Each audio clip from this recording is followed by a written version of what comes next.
Okay, so we've got a question here that talks about a speed time graph, so velocity time, and it's asking us to work out an estimate for the distance, and that then involves us working out the area under the curve. These are a classic kind of question if you've got a speed velocity time graph, and they talk about distance, it's area under the curve.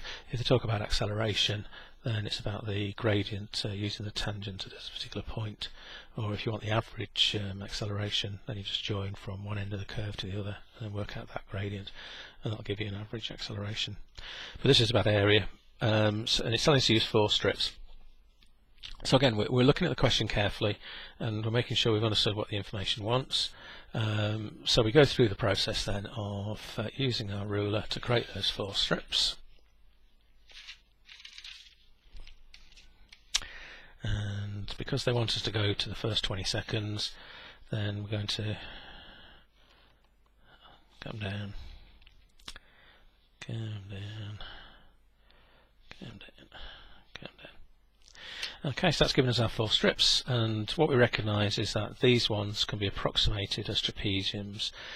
Okay, so we literally are approximating the answers using trapeziums.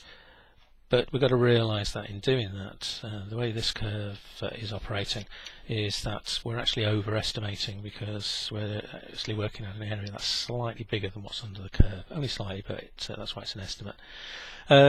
This bit here, though, is a triangle, so we recognise to work out the area that is going to be base times height, so 5 times. You've got to use the scale carefully, so that's 2, so 5 times 2 divided by 2. So this one has an area of 5 units, well 5 metres basically, because if you times your metres per second by seconds, you're left with metres. So this has an area of 5 metres. Trapezium, well, we've got to remember that the formula for the trapezium, so the formula of a trapezium area is equal to a half times the 2 parallel sides added together times the distance between them, called the height. So in this case, we know to calculate the area. Well, it's got a height of 2 there, it's got a height of 5 there, so it's going to be a half of 2 plus 5 all times by the distance between them, which is a constant because we keep the strips the same width. So that's going to be 5 wide, so we're going to times by 5. So we've got 7, 35 and a half of that, 17 and a half. So this one has an area of 17.5 metres. This one has a height of 10, and we said this was 5. So to work out this area, we're going to do a half of 5 plus 10 times by the 5 between them. So we've got 1575, half it, 37 and a half. So that's going to be 37 and a half metres. And then here, again, we're going to be careful with our accuracy because it does go to that exact point there. So this is going to be 18 high. So for this one then, we've got a half of 10 plus 18 times by the distance between them, 5. So 28, 7, 35. So that's got a distance of 35 metres between it. Okay, let's check that one. 28 is 14, half that's 7, 7, 5 is 35, yeah. Okay, so the total distance then is going to be all of those added together. So we've got 5 plus 17.5 plus 37.5 plus 35. Okay, so the halves add together to make 1, so 1823. Let's get this right. So, yeah. So what have we got?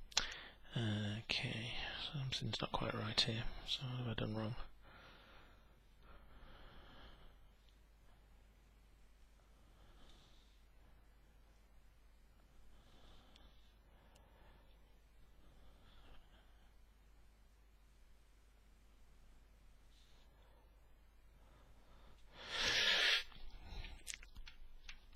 Okay, I'm hesitating because I know what the answer actually is, and I'm thinking to myself, this is not quite giving me what I wanted.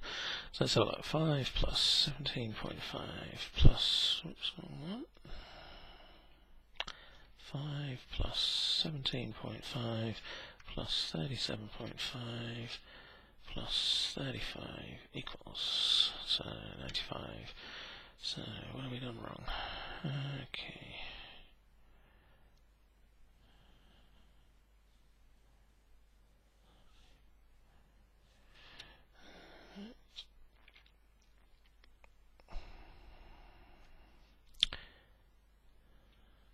Okay, yeah, I mean this one, it can't be 35, it's much bigger than this one, that's the reason, it's because I did that too quickly. 10 plus 18 is 28, half it's 14, and 14 5 is 70 metres. There we go, so that should be 70 metres. So when we add those up, we get 130 metres. Okay, right, so that's the answer for that particular question. Sorry about that, guys, just a mental block. Right, so that's 130 metres, and then the question goes on and says, is this an underestimate or an overestimate? Give a reason. Well, like we said right at the beginning of this answer, it is going to be an overestimate because we've joined up the points from one distance to another, and we're slightly above. So this is going to be an overestimate, as trapeziums slightly above curve. Anything like that will be fine, it's worth 1 mark. So basically we're going to say that it's an overestimate as the trapeziums are slightly above the curve. Okay, so that's how that question could be done, guys.